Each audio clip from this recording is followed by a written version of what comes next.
Selamat pagi, Bapak Ibu, saudara-saudari yang terkasih di dalam nama Tuhan Yesus Kristus, keluarga besar Happy Sword Family. Kita bersyukur pagi hari ini, kita masih diberikan satu hari lagi, kesempatan untuk kita bisa bangun dengan tubuh yang sehat, diberikan nafas kehidupan, masih diberikan kekuatan, kemampuan untuk kita beraktivitas dan menjalani kehidupan kita pada hari ini. Masih diberikan kesempatan satu hari lagi untuk kita bisa berkumpul bersama dengan saudara, keluarga, dan orang yang terdekat yang kita cintai. Mari kita pergunakan waktu yang ada ini untuk melakukan hal-hal yang lebih baik dari hari kemarin bersama dengan Tuhan Yesus. Sebelum kita mendengarkan renungan pagi ini, mari kita berdoa terlebih dahulu agar Tuhan membukakan hati, pikiran, dan mata kita untuk kita bisa mengerti kebenaran firman Tuhan. Tuhan Yesus, kami bersyukur buat pagi hari ini. Kau masih berikan kami kesempatan Tuhan untuk kami bisa bangun dengan tubuh yang sehat, untuk kami bisa merasakan semua berkat-berkat yang Tuhan sudah siapkan buat kami pada pagi hari ini. Pagi ini Tuhan, kami mau mendengarkan kebenaran firman-Mu. Renungan pagi ini Tuhan, mari Kau bukakan hati kami, pikiran kami, agar kami boleh mengerti apa yang menjadi rencana-Mu dalam kehidupan kami, apa yang menjadi isi hati-Mu buat kami semua. Terima kasih Tuhan Yesus, terima kasih Roh Kudus. Di dalam nama Tuhan Yesus kami siap mendengarkan kebenaran firman-Mu. Haleluya, amin. Bapak Ibu sekalian, renungan pagi ini saya kasih judul, Jalanmu Tak Terselami. Mari kita baca dari Mazmur 25 ayat 10. Bunyinya seperti ini saudara. Segala jalan Tuhan adalah kasih setia dan kebenaran bagi orang yang berpegang pada perjanjian dan peringatan-peringatannya. Adalah tidak mudah memahami dan mengerti jalan-jalan Tuhan itu. Di dalam Yesaya 55 ayat 8 sampai 9 dikatakan, sebab rancanganku bukanlah rancanganmu, dan jalanku bukanlah jalanmu.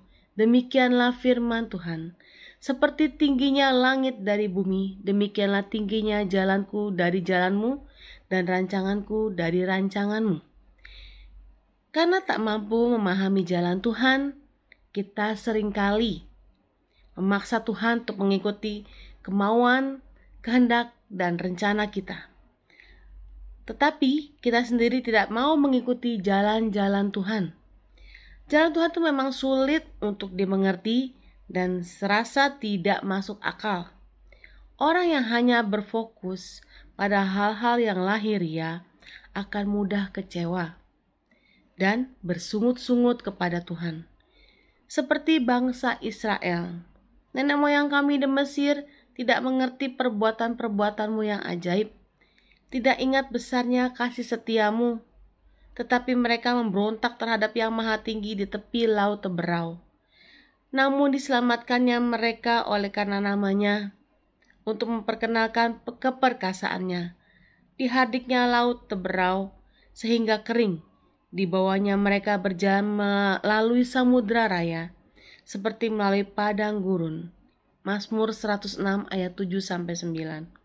Sekalipun mereka telah mengecap perbuatan Tuhan yang ajaib, mereka belum juga mengerti jalan-jalan Tuhan.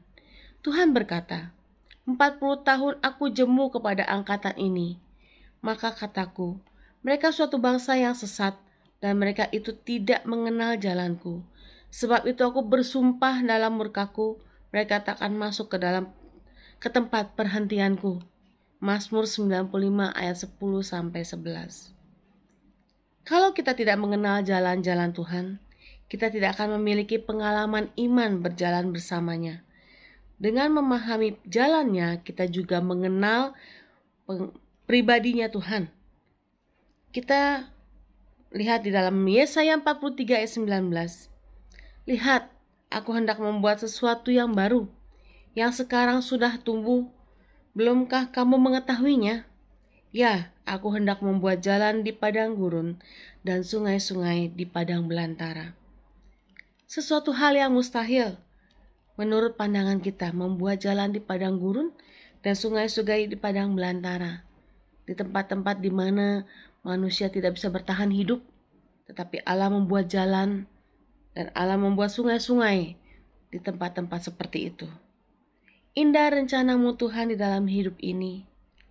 Kita tidak mengerti semua jalan-Mu, Namun satu hal kita percaya, Tuhan punya rencana yang indah. Jalanmu tak terselami oleh setiap hati kami, namun satu hal ku percaya, ada rencana yang indah. Tiada terduga kasih-Mu, heran dan besar bagiku. Arti kehadiran-Mu selalu nyata di dalam hidupku.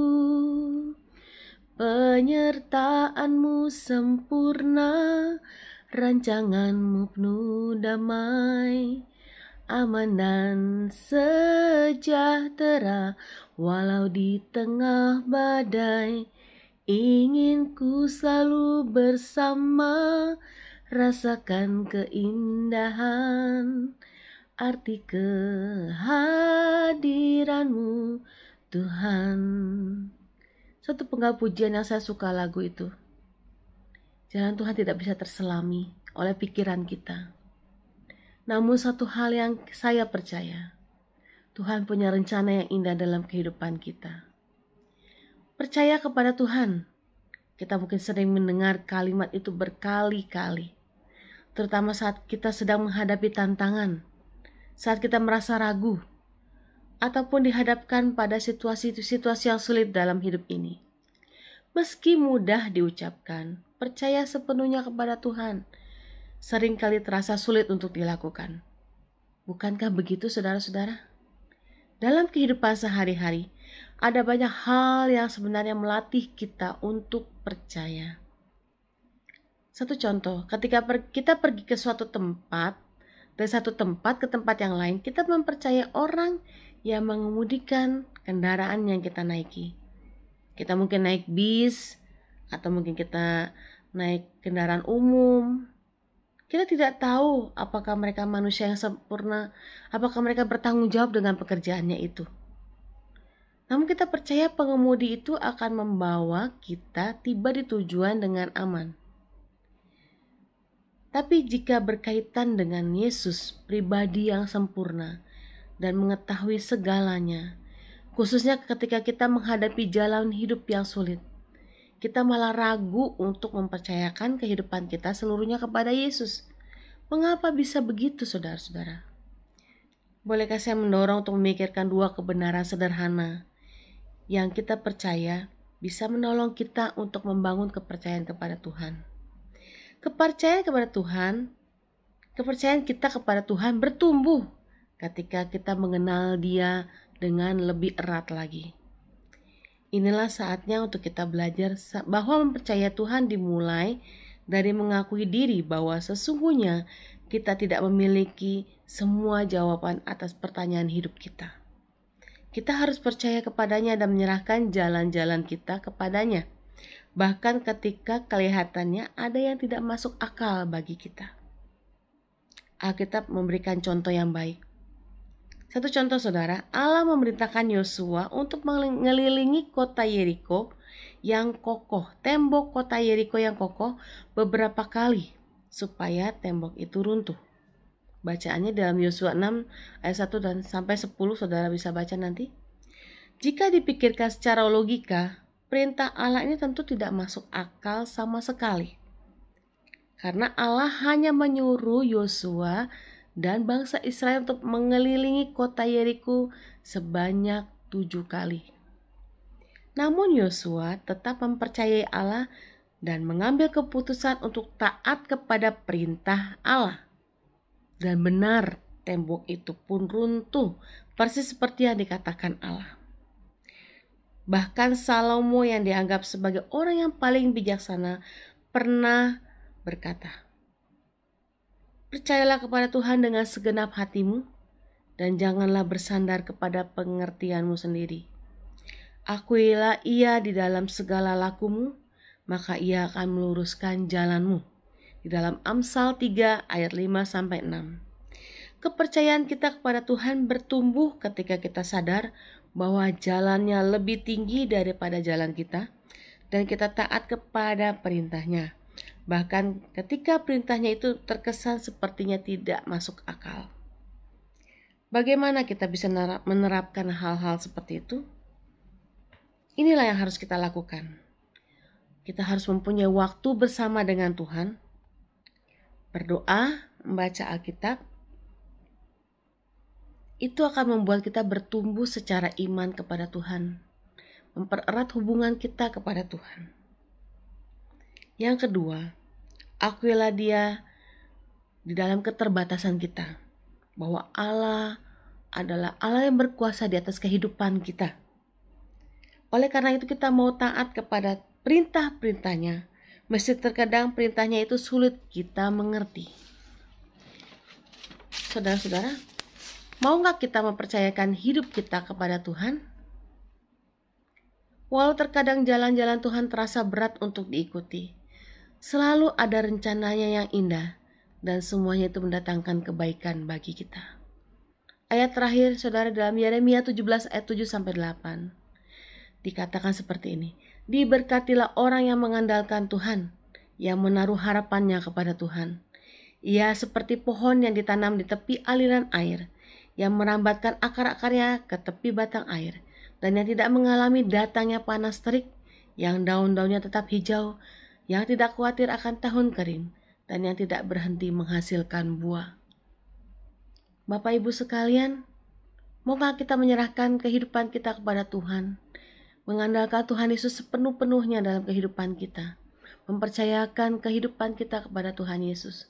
Sesulit apapun masalah kita, ekonomi kita, kesehatan kita, penyakit kita, kita menyerahkan semuanya kepada Tuhan Yesus. Dan percayalah, Tuhan Yesus sanggup untuk menolong kita lebih daripada yang kita pikirkan. Amin. Mari kita berdoa. Tuhan Yesus, biarlah renungan pada pagi hari ini, apa yang kami dengar pada pagi hari ini, boleh memberikan kekuatan kepada kami, membangkitkan iman kami, dan kami percaya Tuhan Engkau tidak pernah meninggalkan kami. Walaupun jalanmu tidak terselami buat kami, tetapi kami tahu Tuhan, Kau ada selalu buat kami. Terima kasih Tuhan, sepanjang hari ini kami serahkan ke dalam tangan-Mu yang kudus. Biarlah rencana-Mu Tuhan dalam kehidupan kami terjadi. Berkat Tuhan melimpah dalam kehidupan kami dan keluarga kami, pekerjaan kami, apapun yang kami lakukan hari ini. Terima kasih Tuhan Yesus. Di dalam nama Tuhan Yesus kami sudah berdoa dan mengucapkan syukur. Haleluya. Amin. Tetap semangat menjalani kehidupan ini, tetap mengandalkan Tuhan, tetap setia dan tetap percaya. Berserah kepada Tuhan Yesus. Salam sehat dan jangan lupa tetap jaga kesehatan. Tuhan Yesus memberkati kita semua. Amin.